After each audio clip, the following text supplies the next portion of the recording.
Good afternoon, ladies and gentlemen. Welcome to the Tanglin Secondary School Speech Forum. Today's discussion, Singapore's abortion law. I'm James Lee, and today I'm joined by 4 guests.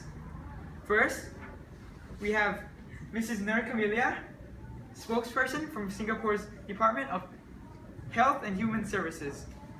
Secondly, Dr. Cody Gray, Head of Gynecology at Thomson's General Hospital. Ms. Sally Weerawan, a mother with 2 children. Last but not least, Mr. Nathan Lim, church minister at the St. Andrew's Cathedral and a father of 2 children. Currently, abortion is legal in Singapore, but needs to be done under certain specific circumstances. Now, let's hear from the members of the panel. Mrs. Camelia, from a legal standpoint, should abortion be legal?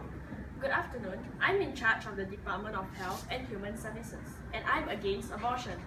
There are few reasons for my stand. One of them is about religion. There are certain religions who strictly forbids abortion, as they believe it is unethical, as some religions believe that one is stealing somebody's right to live or even educate human beings. Moreover, majority prefer to say that abortion should be illegal. Thank you, Ms. Camelia, for your insight. Let's see what views a gynecologist has on this matter. Mr. Gray, as someone who devotes your life to the study of childbirth, what are your views? Thank you, Mr. James Lee. Good afternoon, everybody. I'm Dr. Cody Gray, the head doctor of gynecology at the Thomson General Hospital.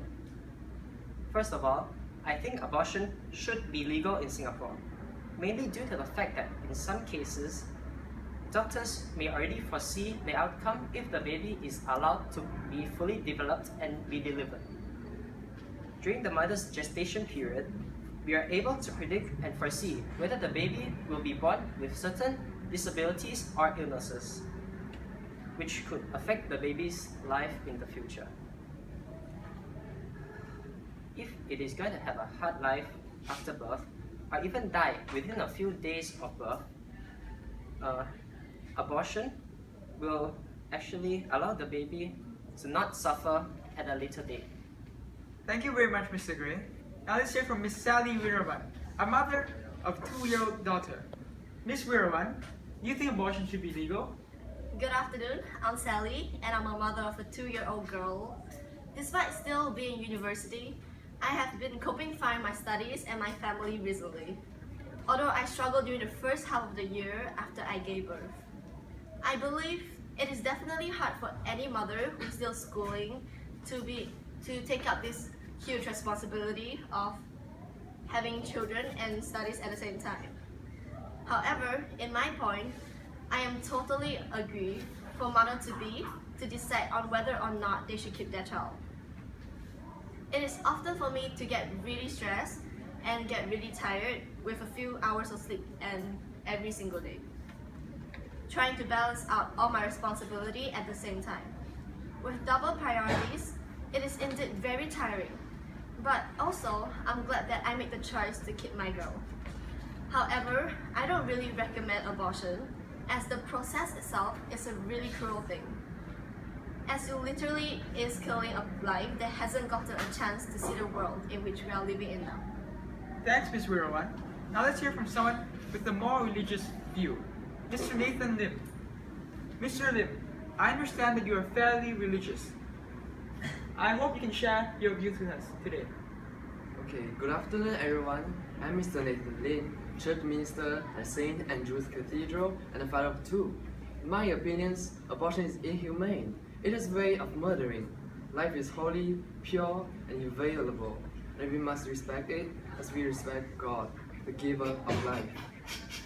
Christians has always taken a strong view against abortion, based on our belief that all human beings are created in the image and likeness of God. And He has created each one according to His divine purpose. It is not up to other person to decide who may live and who must die. God shows no partiality, including the weak, the disadvantaged, and the unborn. He is still the creator. To terminate an unborn life because it is not perfect is to assume God's role and who has been given such authority. the fetus has the right to live and develop as a member of the human family. Many people choose to prematurely terminate a pregnancy for a variety of reasons. Though abortion has taken place in all cultures throughout history, medical advances and changing social norms in modern society has made it a more accessible and acceptable option than for many earlier generations. However, life is not ours to take. The God's word clearly says, "You shall not kill." Terminating a developing life for these reasons is just as much a sin against God as the unborn life. We see abortion, the termination of their life by the act of man, as great moral evil. God said in the book of Jeremiah that life begins at conception, not birth. That's why I want to share the view that abortion is gravely contrary to the moral law. We need to make abortion illegal. The babies are humans and not objects. As a Christian myself, it is against God's will to do such wicked act. The Bible combines strong opposition to abortion with a recognition that there can be strictly limited conditions under which it may be morally preferable to any available alternative. Nowadays, abortion is opposed entirely by Christians, and most evangelist groups. Thus, I think that abortion should be illegal. Thank you, Mr. Lim. Mr. Gray, is there anything you would like to add to what Mr. Lim has said? Yes, I do. From a scientific standpoint, we do an abortion, it is usually during the 24 weeks of development, which is the period where the organs have not fully formed in the fetus, and it is incapable of self-determination, which means the baby is incapable of surviving out of the mother's womb, as it has not fully developed. Thus, it's not technically killing a life. Next, it's not only about the baby, it's also about the mother. In some cases, abortion is for the mother's own good. First of all, it's about the mother's health.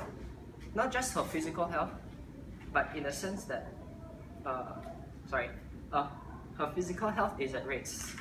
In a sense that she may suffer from lochia after birth, which is commonly known as vaginal bleeding, which will occur for 4 to 6 weeks after delivery. The mother may not be ready for a child, as she is still coping with her studies. And most importantly, if abortion is not carried out, as some mothers are vulnerable to stress and are unable to cope emotionally. I'm sorry to interrupt, but I totally agree with Mr. Gray. And abortion is a choice in my view. And those that are not ready for it should be able to decide whether or not they should want the baby and what exactly they want in their life in the future. It should be available for those who need it and want it. We shall never discourage or take away people's right in doing something. Just like how gender equality has been a huge topic in the recent century, reminding us that everyone has a choice and has a right being human. Thank you. Thank you once again, Mr. Gray and Ms. Werwan. Mrs. Camellia, do you have anything else to share? Yes, I do.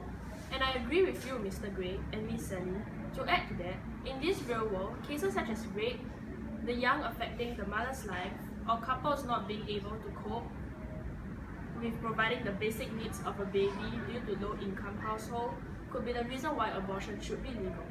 On a side note, there are consequences faced when abortion is carried out illegally, such as imprisonment for up to 8 to 10 years.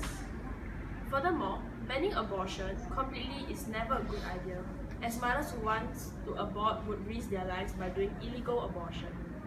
Well, this marks the end of the Tanglin Secondary School speech forum on the topic of abortion. I hope you have all gained insight on the topic of abortion. Thank you very much for joining us today. Thank you. Thank you.